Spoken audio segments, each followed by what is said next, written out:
Selamat malam teman-teman, nama saya Paulus Rifanus Sugianto, saya dari kelas 001. Saya akan membahas mengenai tentang pentingnya belajar bahasa Indonesia. Kita semua tahu bahwa bahasa Indonesia merupakan bahasa persatuan bangsa kita, yaitu bangsa Indonesia, yang kita gunakan untuk berkomunikasi dengan orang lain.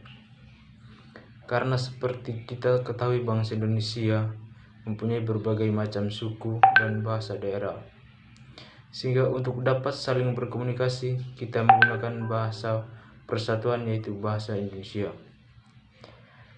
Banyak masyarakat ini kurang setuju tentang mengenai pentingnya belajar bahasa Indonesia yang baik dan benar.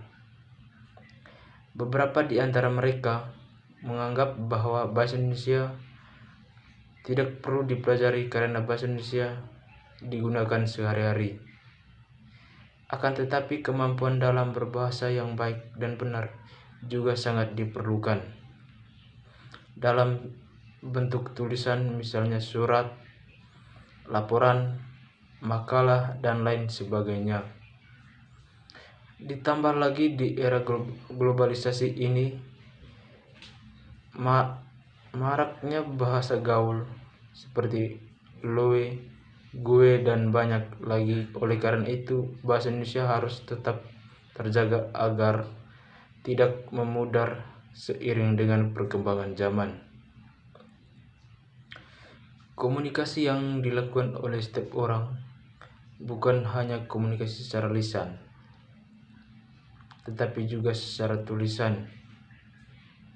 Banyak orang menganggap tidak perlu mempelajari bahasa Indonesia karena merasa apabila lawan bicara mengerti, maka tidak perlu mempelajari bahasa Indonesia yang terkesan baku.